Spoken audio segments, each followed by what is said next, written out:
Nosso assunto de hoje gera muita curiosidade, a questão de que as pessoas elas querem saber o que de fato elas podem fazer para se parecerem melhor ou para se parecerem mais jovens no âmbito facial. Eu tenho tido uma procura relativamente grande de pacientes com uma queixa que eu tenho precisado explicar muito para a paciente o que é que de fato está acontecendo com um processo natural do envelhecimento dela.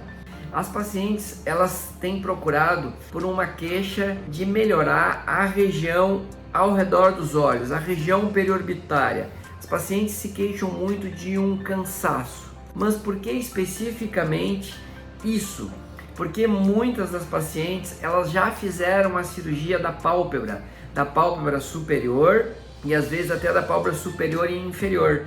Essas pacientes elas procuram querendo fazer uma nova cirurgia de pálpebra com uma idade que varia 37, 38 anos, até pacientes aí de 60, 70 anos, até pacientes de 80 anos procurando, querendo operar a pálpebra de novo.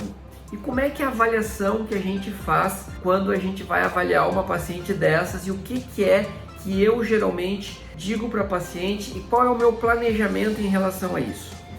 Em primeiro lugar, a gente faz uma avaliação multidisciplinar desse paciente.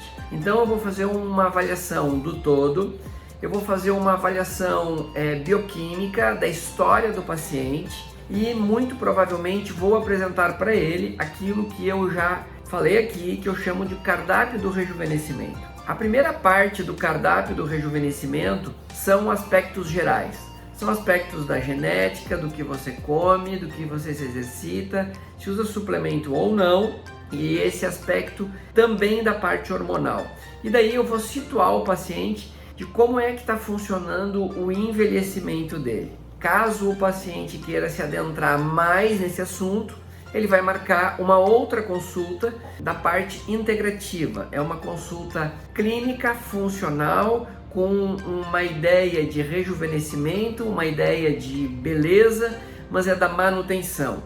Mas sempre nessa primeira consulta eu já vou fazer uma avaliação geral do paciente e já vou introduzir para ele aquilo que nós acreditamos que pode funcionar como melhora para esse paciente. Então, muitas das vezes, esses pacientes que fazem exames bioquímicos, eles vão estar com deficiência, né, de vários elementos. Eles podem estar com alteração de vitamina D, pode estar com alteração de vitamina B12, de vitamina C, de vitamina E, de vitamina A, de zinco, selênio, ferro.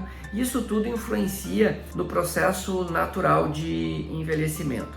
Mas isso tudo a gente vai fazer um reset, como se diria aqui, para que a gente possa introduzir daí a cirurgia que a gente pode sim fazer o diagnóstico e indicar para esse paciente.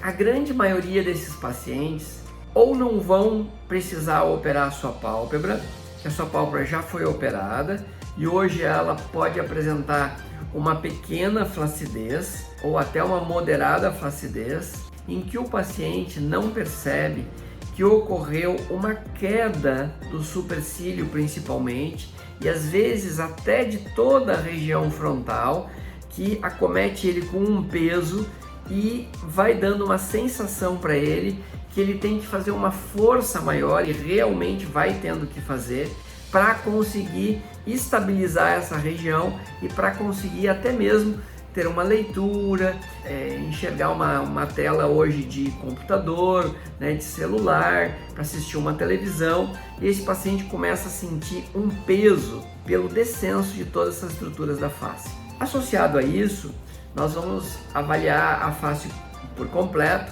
e muitas vezes esse paciente, além de ter um descenso do supercílio, às vezes do canto externo do olho, ele pode ter também um descenso da região média da face, que é o terço médio ou da bochecha, em que nós já podemos avaliar e podemos estar indicando uma cirurgia para esse paciente.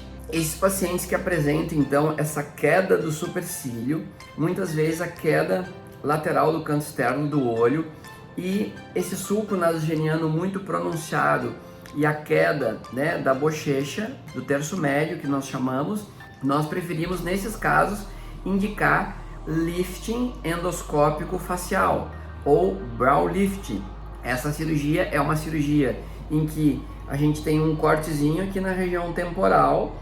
Por essa região a gente introduz um dispositivo que chama-se Endotine e a gente consegue tracionar toda essa região, produzindo um rejuvenescimento no sentido vertical, porque o nosso envelhecimento é nesse sentido, né? No sentido vertical. Nós vamos tendo um descenso, uma queda dos tecidos de cima para baixo. E nessa cirurgia nós levantamos os tecidos de baixo para cima.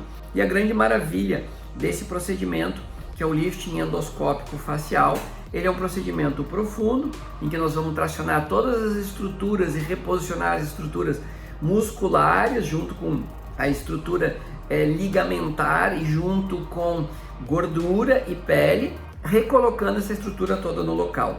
E nessa cirurgia eu utilizo em 100% dos casos o PRP, que é o plasma rico em plaquetas, que é um bioestimulador de colágeno. A gente usa ele como cola de fibrina. Muitas das vezes a gente associa a lipoenxertias a essa cirurgia e tem uma cirurgia de pálpebra menor, porque na verdade, na grande maioria das vezes, a indicação é do lifting endoscópico, não da cirurgia de pálpebra, porque a cirurgia de pálpebra ela também tem uma limitação. Então, o que eu gostaria de estar falando para vocês hoje é aqui em relação a isso, em relação a que eu devo fazer uma pálpebra de novo ou eu devo fazer uma avaliação para ver se a minha cirurgia ela é pura e simplesmente a pálpebra ou eu devo incluir algum outro procedimento que eu já possa ter um rejuvenescimento maior. É isso que eu gostaria de deixar aqui para vocês. Se você gostou desse vídeo, você compartilha com seus amigos, se inscreve no canal, deixa um comentário. Muitíssimo grato, que todos vocês tenham uma excelente semana, que Deus os acompanhe e esteja sempre com você.